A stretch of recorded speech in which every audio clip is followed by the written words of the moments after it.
Halo semuanya, perkenalkan nama saya Angela Priscilla Aprilia dengan NIM 21022000285.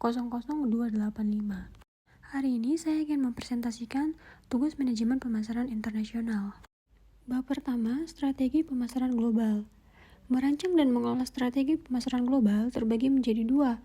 Yang pertama adalah industri global. Industri yang ini di dalamnya posisi strategis pesaing dalam pasar geografis nasional utama dipengaruhi secara mendasar oleh posisi global mereka secara keseluruhan. Yang kedua, perusahaan global. Suatu perusahaan yang beroperasi di lebih dari satu negara serta menangkap keunggulan litbang, produk, logistik, pemasaran dan keuangan dalam biaya dan reputasinya yang tidak tersedia bagi pesaing domestik murni.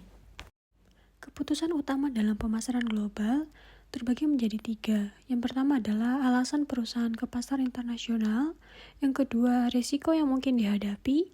Yang ketiga, menentukan pasar mana yang dimasuki. Bab kedua, global marketing. Hal ini harus diperhatikan dalam global marketing, yaitu pengemasan barang, pemberian merek, keindahan, tipe produk, strategi pemasaran. Berikut karakteristik merek global.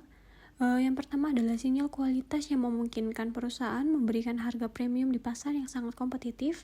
Yang kedua, tanggung jawab sosial menunjukkan bahwa perusahaan mengatasi masalah sosial. Bab ketiga, pricing strategi. Pricing strategi merupakan cara mengembangkan strategi harga yang efektif, adalah bagian yang penting dari rencana pemasaran ini memungkinkan untuk menetapkan harga yang konsisten dengan tujuan yang sesuai dengan target pasar. Faktor yang mempengaruhi harga terbagi menjadi 6, yaitu yang pertama biaya dan pengeluaran, yang kedua penawaran dan permintaan, ketiga persepsi konsumen, keempat kompetisi, kelima peraturan pemerintah, dan yang terakhir teknologi dan tren. Dari 6 faktor yang telah disebutkan tadi, ada satu faktor yang akan saya bahas, yakni hukum penawaran dan permintaan.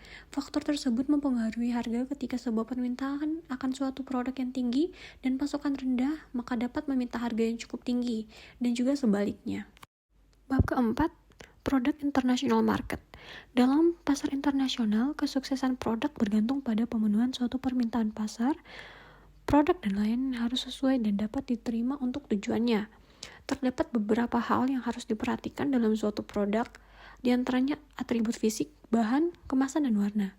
Dan juga ada hal yang harus ditonjolkan dalam suatu produk, yakni merek, kemasan, penampilan, dan kualitas. Terdapat juga pertimbangan dalam mengadaptasi produk adalah sasaran pasar, lingkungan makro, peraturan pemerintah, dan juga kompetisi.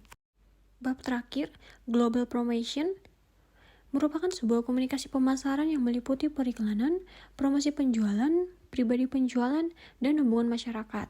Saat berkomunikasi dengan publik yang lebih dari satu negara, perusahaan harus bekerja sesuai dengan batasan pasar dan juga memaksimalkan tujuan promosi mereka.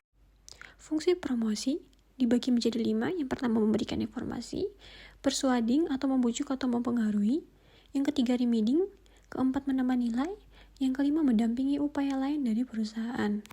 Sekian materi yang dapat saya sampaikan, semoga dapat membantu. Terima kasih.